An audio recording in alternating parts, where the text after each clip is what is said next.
Hello class 8, welcome to जनित गुरु। मैं हूं निकी पंडित और हम कर रहे हैं यहाँ पे लाइफ चैप्टर का एनसीईआरटी एग्जाम्पलर।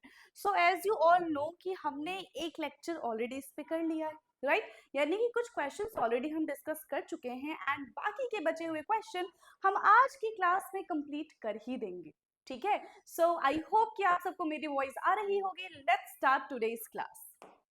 ये सब हमारा हो चुका है, ये भी हमने कर लिया है, सारी चीजें डन है। Okay, so short answer question से हमें आज की क्लास स्टार्ट करनी है, यानी कि क्वेश्चन नंबर 14 से हम आज की शुरुआत करते हैं, ठीक है? सो पहला क्वेश्चन क्या है हमारा? First question is what happened, ठीक है? What happened to the light when it dispersed? Give an example. क्या होगा जब लाइट डिस्पर्स हो जाएगी?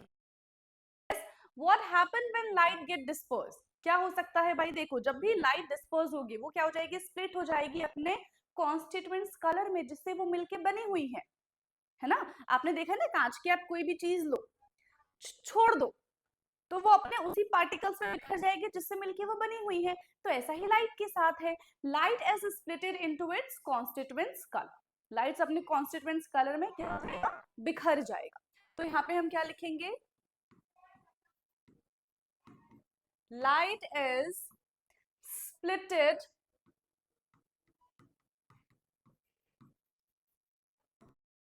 into its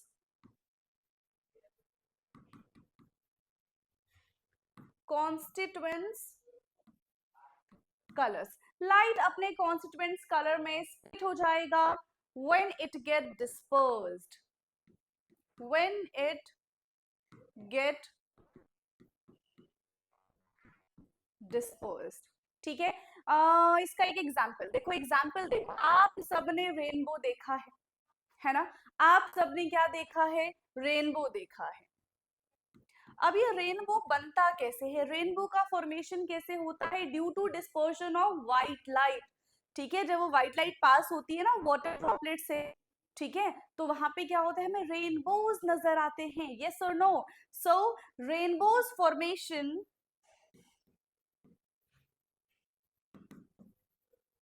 rainbows formation due to dispersion of rainbows formation due to rainbows formation due to dispersion of white light after passing through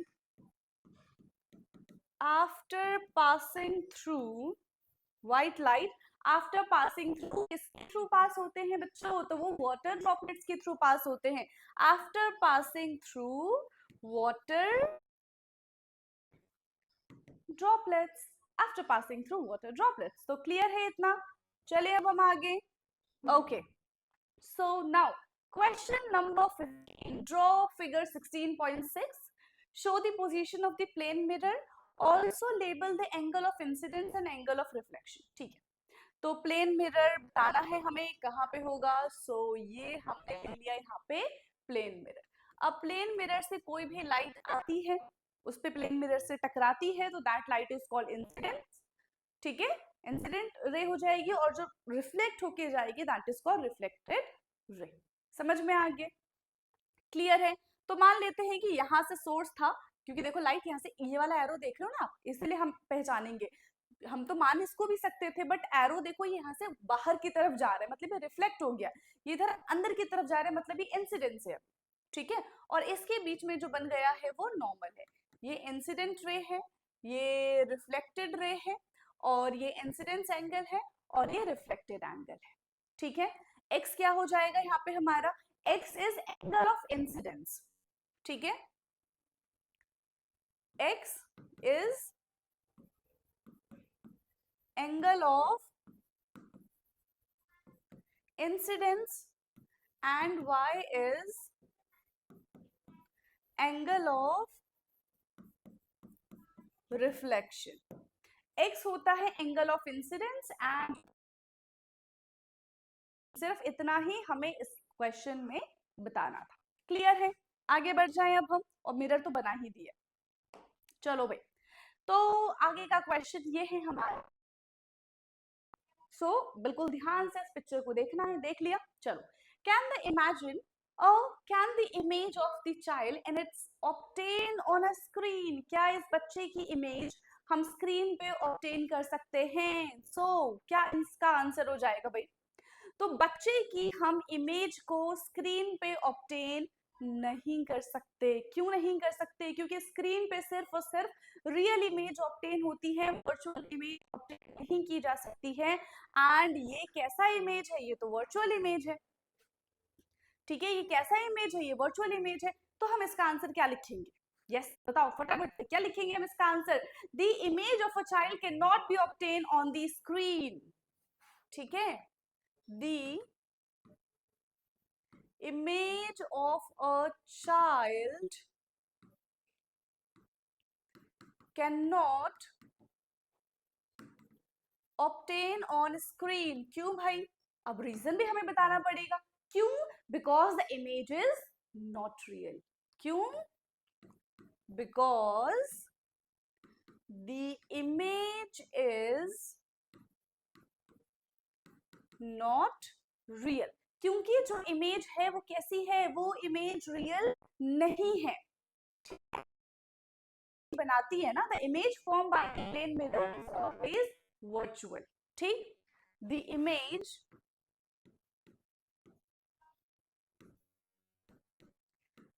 formed by the plane mirror is virtual। तो plane mirror के द्वारा जो image बनाई जाती है वो virtual image cannot be seen on the screen, and virtual cannot be seen on the, और virtual image को हम स्क्रीन पे नहीं देख सकते हैं। इसी वजह से इस प्यारे से बच्चे की इमेज हमें स्क्रीन पे नहीं दिखेगी और आपकी भी इमेज नहीं दिखेगी, ठीक है। इस मिरर के थ्रू हम देखेंगे, वर्चुअल इमेज नहीं दिखती है, रियल इमेज दिखती है, ठीक है। क्लियर है? आगे बढ़ जाएं अब हम। चलो फिर चुके हैं क्वेश्चन नंबर 17 पे। So let's read question number 17। I of the, ठीक है, नॉक्टर्नल बर्ड, ये क्या होता है? तो इसका मतलब है ऐसे बर्ड जो रात को दिखाई देता है और दिन में वो सोते हैं और उनको इतना दिखाई नहीं देता। जैसे कि अगर हम आउल की बात करें, उल्लू की बात करें, तो कुछ ऐसा ही, ठीक है। So have a large cornea and a large pupil. How does this structures help them? तो ये इनकी हेल्प कैसे करता है? Large cornea, large size of the I in these kinds of birds कैसी होते हैं? उनकी बहुत आंखें बड़ी बड़ी होती हैं, ठीक है। So the size of nocturnal birds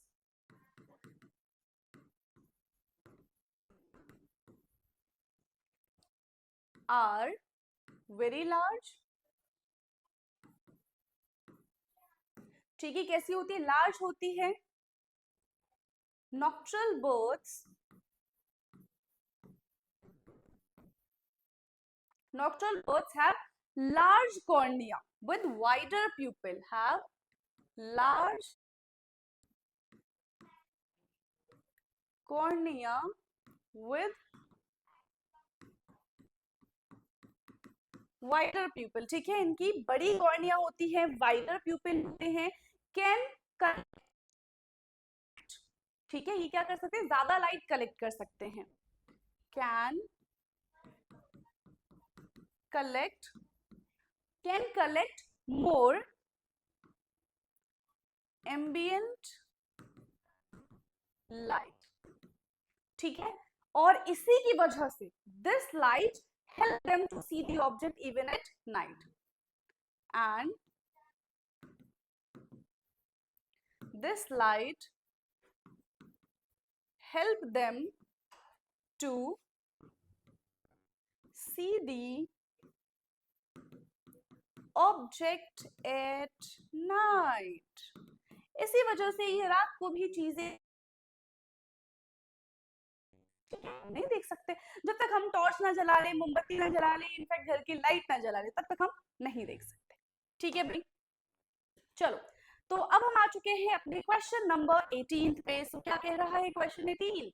what kind of lens आंखों में कौन से टाइप का लेंस होता है and where does it from image of an object? तो फटाफट से बता दो, देखो हमारी आंखें कैसी दिख रही है, कैसी दिख रही है आपकी प्यारी प्यारी आंखें? कुछ इस तरीके से मैंने गंदा सा स्ट्रक्चर बनाया है। रुको, आप कैसी बनाते हो अपनी आंखें? कुछ ऐसी ही तो बनाते हो। तो ये कुछ कैसा दिख रही है? कॉन्वेक्स की तरह नहीं दिख रहा है क्या? बस इसको थोड़ा सा बढ़ा दोगे तो ये क्या बन जाएगा? कॉन्वेक्स बन जाएगा। तो जैसे हमारे, ठीक है, वही लेंस हमारी आंखों में प्रेजेंट होता है। So convex lens is present in eyes. कौन सी लेंस है?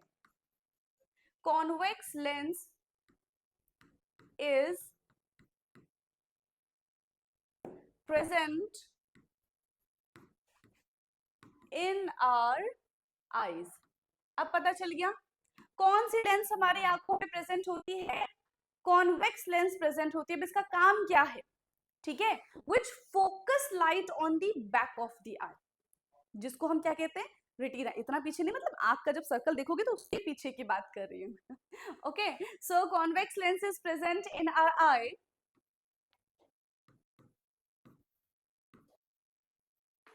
which focuses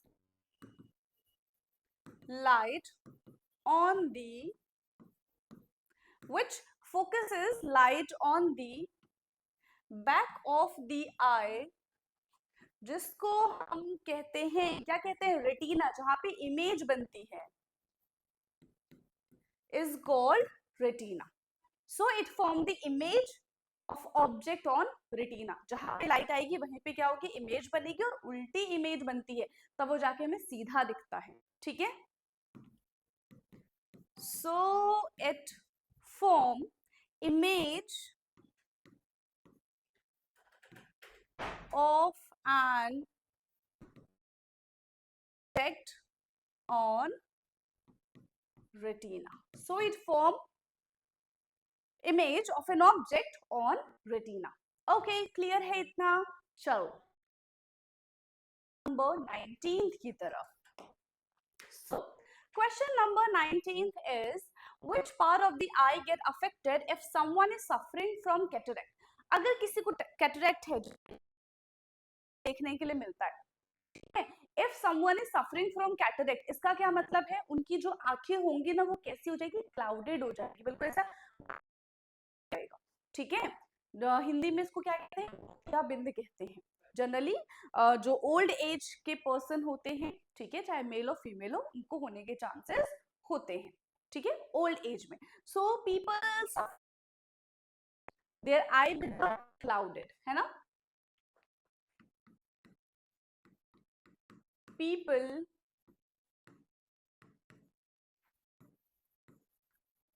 suffering from cataract, people suffering from cataract, the eye lens become clouded. ठीक है, आई लेंस कैसी हो जाएगी? उनकी क्लाउडेड हो जाएगी। अब इसको हम ठीक कैसे कर सकते? कैसे ट्रीट करेंगे हम इसको? जो भी ओपेक लेंस है, जिससे अब दिखाई तो दे नहीं रहा, तो ओपेक बन गया, उसको क्या करेंगे? उसको निकाल के हम उसकी जगह कोई आर्टिफिशियल लेंस लगा देंगे। ठीक है, तो फिर क्लियरली देख पाएंगे। आपने देखा ना कैटरेक्ट की क्या होती है? सर्जरी होती है, आई की सर्जरी होती है। ठीक है, तो उसमें क्या करते हैं कि जो भी लेंस अब बिल्कुल क्लाउडेड हो चुका है, उसको निकाल के दूसरा न्यू आर्टिफिशियल लेंस लगा दिया जाता है। ठीक है, so lens become clouded. Now cataract is treated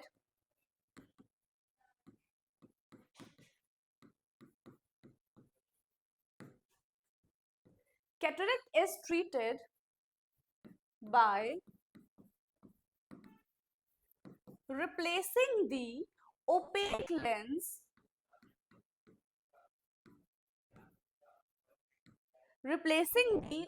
lens with a new artificial lens. ठीक है, with a new brand artificial lens. Clear? चलो, तो इसी के साथ हमने क्या किया है, शॉर्ट आंसर क्वेश्चन कर लिया कंप्लीट। अब हम आ चुके हैं फाइनली लॉन्ग क्वेश्चन आंसर पे। So let's read this question. क्या कह रहे हैं भाई ये क्वेश्चन, बूझो प्लान एन एक्टिविटी। तो देखो बूझो तो कुछ ना कुछ प्लान करता ही रहता है, हमें सिर्फ अपनी पढ़ाई पे फोकस करना है, क्यों भाई। सो बूझो plan an activity A through pipe as shown in this figure so that he could see object which he could not directly see। ठीक है, तो क्या है, how many mirrors should be used to see this object। तो भाई बूझो की आंखें यहाँ पे है और ऑब्जेक्ट तो देखो भाई साहब ने यहाँ पे रख रखा है। ठीक है, बूझो कैसे देखेगा, कितने मिरर्स की यहाँ पे उसको जरूरत पड़ेगी, तो जितने टर्न्स हमको यहाँ पे दिख रहे हैं उतने मिरर्स की रिक्वायरमेंट पड़ेगी। ठीक है, तो एक देखो मान लो मिरर यहाँ पे है जो रिफ्लेक्ट करेगा, एक यहाँ पे होगा और एक कहीं यहाँ पे होगा, है ना। अभी हम पूरा उसका स्ट्रक्चर बनाएंगे तब आपको ज्यादा क्लियर हो जाएगा। ठीक है, तो सबसे पहले हमसे क्या पूछा, टू सी दी ऑब्जेक्ट, तो कितने मिरर होने चाहिए यहाँ पे, yes 3 plane mirror is used to see the object. Okay, so we use 3 plane mirror. ठीक है, हम यहाँ पे क्या इस्तेमाल करेंगे, 3 प्लेन मिरर का इस्तेमाल करेंगे। अब इसके बाद है indicate the position of mirror in this figure. अब हमें उसके ऑब्जेक्ट को इस्तेमाल करेंगे, तो फटाफट से इसका स्ट्रक्चर देख लिया। चलो भाई, अब हमें वो ड्रॉ तो करना ही पड़ेगा। सो लेट्स ड्रॉ दिस, कुछ इस तरीके से है और आई थिंक यहाँ पे, इससे ज्यादा तो नहीं है। क्या कहा था, जितने टर्न्स आ रहे हैं वहां वहां हमें एक मिरर लगाना पड़ेगा। तो एक मिरर हमने यहाँ पे लगाया जो कि लाइट को रिफ्लेक्ट करेगा। ठीक है, दूसरा हमने यहाँ पे लगाया और तीसरा हम कहाँ लगाएंगे, यहाँ लगाएंगे। बस, अभी लाइट क्या करेगा, रिफ्लेक्ट करेगा और हमें ऑब्जेक्ट क्लियरली विजिबल हो जाएगा।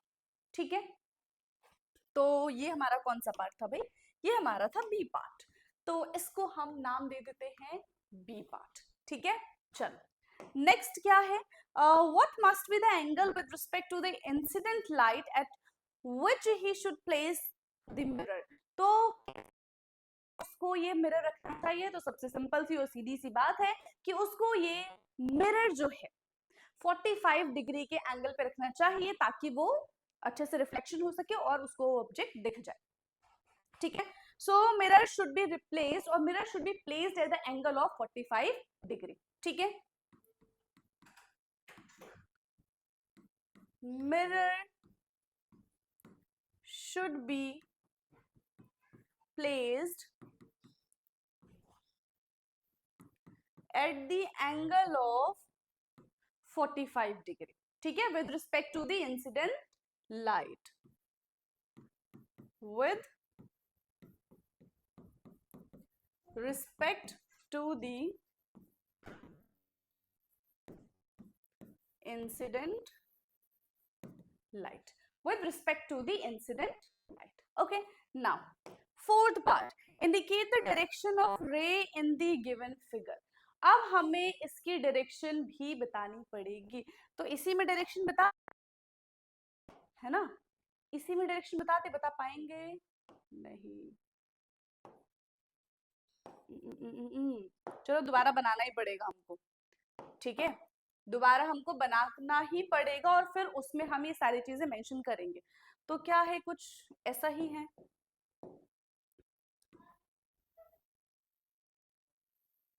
ठीक है, इस तरीके से है, ये 3 जगह हमने मिरर लगाया है, एक यहाँ पे लगाया है, एक यहाँ पे लगाया है और एक यहाँ पे लगाया है।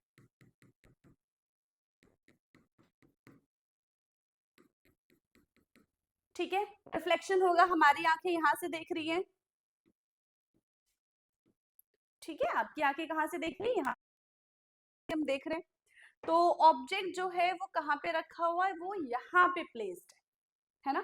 तो ये रे यहाँ पे देखो, मान लो कि लाइट का सोर्स जहां से भी जा रहा है, हमें हमारी आंखें जहाँ पे देख पा रही है, यहाँ से आया, इससे टकराएगा, फिर यहाँ से सीधा सीधा चला जाएगा, फिर इससे टकराएगा इस वाले मिरर से, फिर यहाँ पे आएगा, फिर इस मिरर से टकराएगा और फिर हमारी आंखों के पास आएगा और हमें वो चीजें दिख जाएंगी. सो M1, M2 and M3. So these are the three mirrors. With the help of this, we can see the object. समझ में? ठीक है, चलो भाई. अब क्या ऑब्जेक्ट नहीं भाई, अगर कोई सा भी मिरर यहाँ से हटा दिया जाएगा तो हम ऑब्जेक्ट को नहीं देख पाएंगे. We will not able to see the object. We will not able to see object when any of the mirror is removed. ठीक है, अगर कोई सा भी मिरर यहां से रिमूव तो हम ऑब्जेक्ट को नहीं देख पाएंगे. ठीक है, चलिए नेक्स्ट क्वेश्चन है अब हमारा क्वेश्चन नंबर 21. सो क्वेश्चन 21 क्या कह रहा है, देयर इज अ मिस्टेक. ठीक है भाई, इन्होंने क्या कर दिया, मिस्टेक कर दी, उसका करेक्शन कौन करेगा, हम करेंगे, है ना. So there is a mistake in each of the following ray diagram given as A, B and C. Make the necessary corrections. चलो भाई, तो जो भी इनसे गलतियां हुई हैं, गलतियां सबसे जो भी इनसे गलतियां हुई हैं वो हमें क्या करना है, करेक्ट करना है. तो सबसे पहले क्या है, सबसे पहले वाले में तो ठीक है, ये हमारे पास एक मिरर है. ठीक है, सबसे पहले क्या है, ये हमारे पास एक मिरर है. तो देखो भाई, यहां से ये बन गया है और यहाँ से ये बना है और ये हमारा नॉर्मल है. तो यहाँ पे क्या करें, ये एरो को जरा ध्यान से देखो. तो जहां अब इस मिरर के पास एरो जा रही है, ठीक है, इस मिरर के पास एरो जा रही है, मतलब वो कौन सा रे होगा, वो इंसिडेंट रे होगा. ठीक है, वो कैसा होगा, इंसिडेंट रे होगा. तो यहाँ पे जो एंगल बनेगा वो भी तो आई ही बनेगा, आर थोड़ी बनेगा. जहां से रिफ्लेक्टेड रेस बाहर निकलेगी तो वहां से रिफ्लेक्टेड एंगल बनेगा, है ना. तो ये हमारा है एंगल ऑफ इंसिडेंस, जो कि उन्होंने रिफ्लेक्शन का दे रखा था, एंगल ऑफ इंसिडेंस. और यहाँ पे बन जाएगा हमारा एंगल ऑफ रिफ्लेक्शन. क्यों भाई, यही है angle of incidence and angle of reflection. Clear है, फर्स्ट वाला हमने करेक्ट कर दिया है. Let's do second one. तो इसी के साथ हम इनकी मदद और करेंगे और सेकंड वाले को भी हम क्लियर करेंगे. चलो, तो ये है, देखो इन्होंने कैसा किया है, थोड़ा सा अजीब सा कर दिया, एक को बहुत वाइड कर दिया है, एक को बहुत नैरो कर दिया है. तो ऐसा नहीं होता है, हमें यहाँ पे रूल को फॉलो करना पड़ेगा. Angle I should be equal to angle R, है ना. तो angle I should be equal to angle R. और अगर ये हमारा एंगल आई है, यस, तो ये हमारा एंगल आर होना चाहिए, क्योंकि ये तो हम भूल ही नहीं सकते भाई, ये तो हम भूल ही नहीं सकते कि angle of incidence is equal to angle of reflection. ठीक है, और तीसरा क्या है, तीसरे में इन्होंने क्या गड़बड़ी मचा रखी है, हम उसको भी देखेंगे. तो इन्होंने देखो क्या ही बना रखा है, नॉर्मल कैसा ही बना रखा है. नॉर्मल हमेशा परपेंडिकुलर होता है, 90 डिग्री पे होता है. तो हमें इस चीज का ध्यान देना पड़ेगा. ठीक है, हमें इस चीज का क्या करना पड़ेगा, ध्यान देना पड़ेगा, भले ही एंगल इनका छोटा है.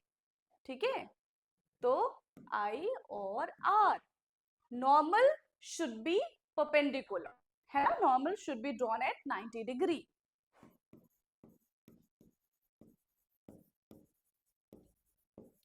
normal should be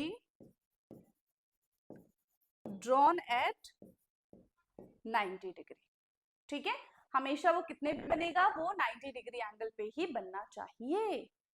ठीक है, चलो फटाफट से रीड करिए भाई क्वेश्चन.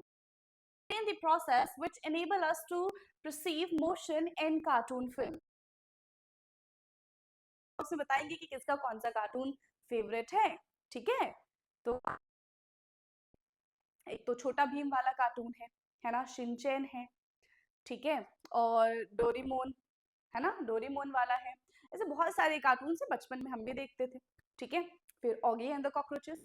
तो क्या होता है basically, these are the cartoons. तो वहां पे क्या होता है कि अब ऑगी तो आएगा नहीं, कॉकरोच तो आएगा नहीं, वो आपस में लड़ाई करेंगे, बातें करेंगे, है ना।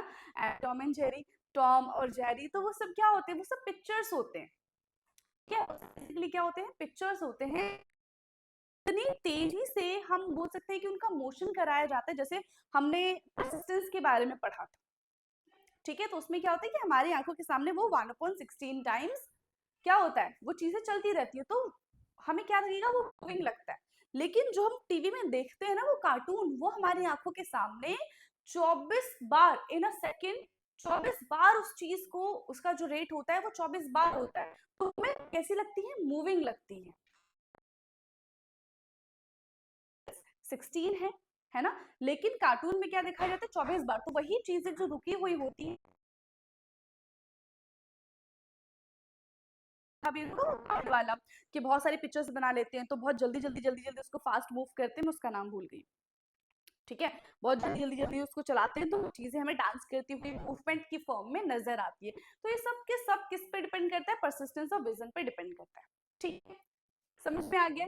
सो explain the process which enable us to perceive the motion in the cartoon films. So in cartoon films वो क्या होता है, जो भी हमारा प्रोजेक्शन है वो किस फॉर्म में होता है, वो एक स्टैटिक पिक्चर्स की फॉर्म में होता है स्क्रीन पे, ठीक है। So in cartoon films,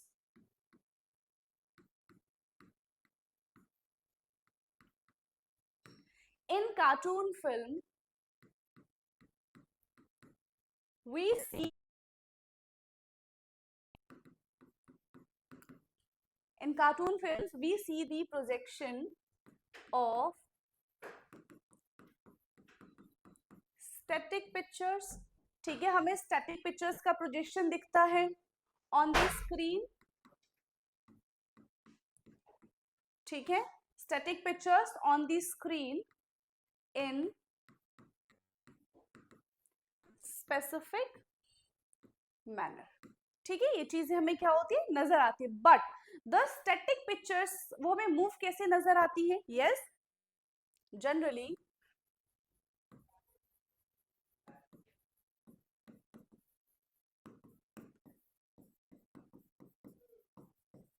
generally these static pictures are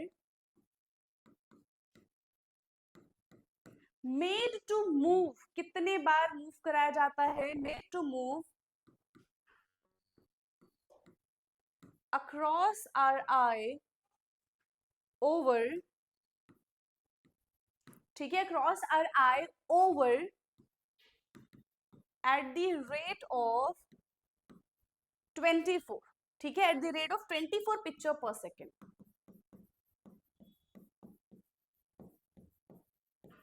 ठीक है। एक सेकंड में हमारे नजरों के सामने से 24 पिक्चर्स निकाल दी जाती है, 16 पर second,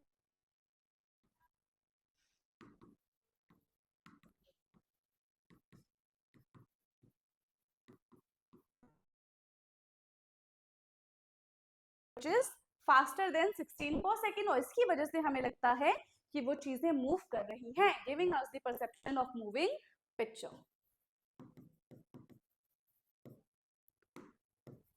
giving us perception of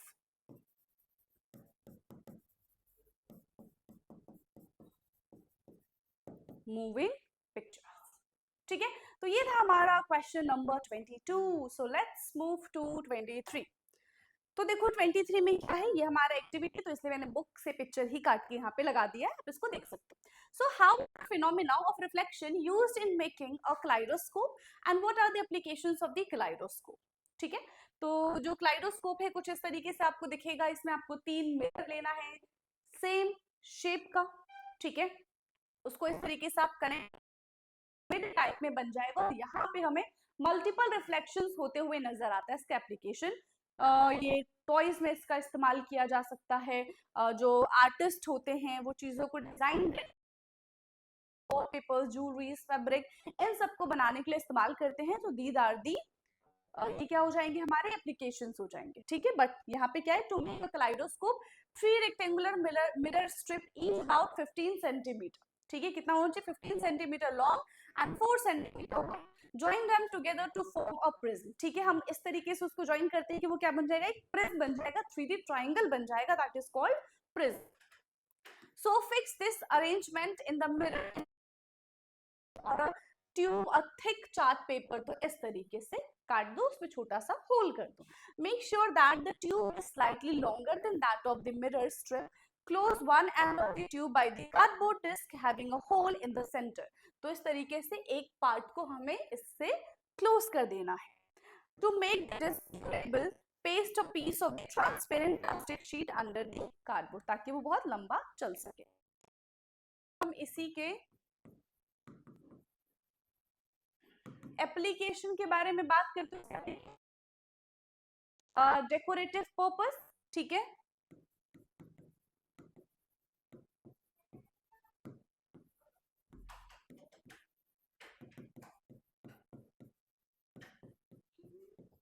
ठीक है, like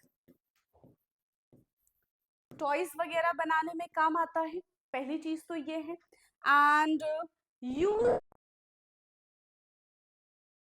new pattern, get idea about new design, new pattern, क्योंकि इसमें जितनी बार भी हम स्टोन या फिर पीसेस वगैरह डालेंगे ना, तो उतनी बार यहाँ पे क्या हो जाएगा, आपको अलग अलग यहाँ पे आइडियाज देखने के लिए मिलेंगे ही मिलेंगे, ठीक है भाई। क्वेश्चन 24 क्या है, in figure 16.10 show the word rest written in two ways in the front of the mirror, show how the word would appear in the mirror, ठीक है। मिरर में ये कैसे दिखेंगे, बस इतना ही हमको यहाँ पे बताना है, ठीक है। तो हमेशा कैसे लिखे दिखते हैं मिरर में, वर्चुअल, है ना, कैसे दिखते हैं मिरर में, यस, लेफ्ट का राइट, राइट का लेफ्ट, यही दिखता है हमको, है ना। तो अगर हम रेस्ट की बात करें तो भाई रेस्ट कैसा दिखेगा मिरर में, इसका उल्टा, ये बन जाएगा, और ई कैसे बनेगा,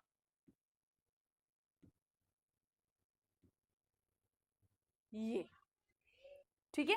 ये हमने बना दिया, यहाँ पे रेस्ट मिरर में इस तरीके से दिखाई देगा। और अगर हम इसकी बात करें तो इसमें कैसे दिखेगा,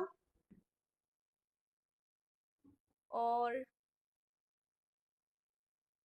ठीक है, लेफ्ट का राइट और राइट का लेफ्ट, तो यहाँ पे नहीं, ये उल्टा ऐसे, और ये देख लेना, कुछ इस तरीके से हमें ये देखने के लिए मिलेगा, ए और बी, ठीक है। इंटर लेटरल क्या हो जाता है, यहाँ पे इन्वर्जन हो जाता है, ठीक है। चलो, write down the name of the parts of the I in the blank space, तो यहाँ पे हमें आई के पार्ट्स के बारे में लिखना है। तो सबसे पहले देख रहे हैं, फर्स्ट नंबर पे हमारा क्या है, इट्स सिलियरी मसल, ठीक है।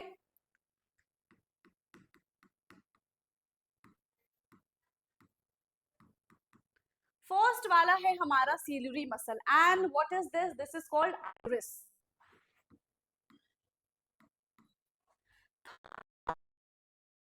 क्या है, ये तो हमारी आंखों की लेंस है। एंड फोर्थ वाला, ये आउटर वाला पार्ट क्या कहलाता है, ये कहलाता है कॉर्निया।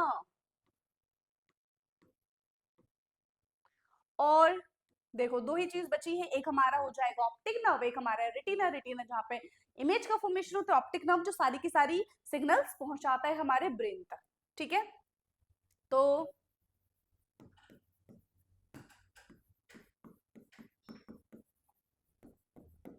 ठीक है, optic nerve and retina, so that's it for today's I think, yes। तो यहाँ पे हमने सारे के सारे अपने क्वेश्चंस कर लिए हैं खत्म, यानी कि एग्जाम्पल में था। अब देखो एनसीईआरटी एग्जाम्पल का हर एक क्वेश्चन, हर एक चैप्टर हमने यहाँ पे सॉल्व किया है, एनसीईआरटी को भी हमने बहुत अच्छे से सॉल्व किया। तो अब मुझे नहीं लगता है कि क्लास 8 के बच्चों के लिए कुछ भी चीजें बच गई।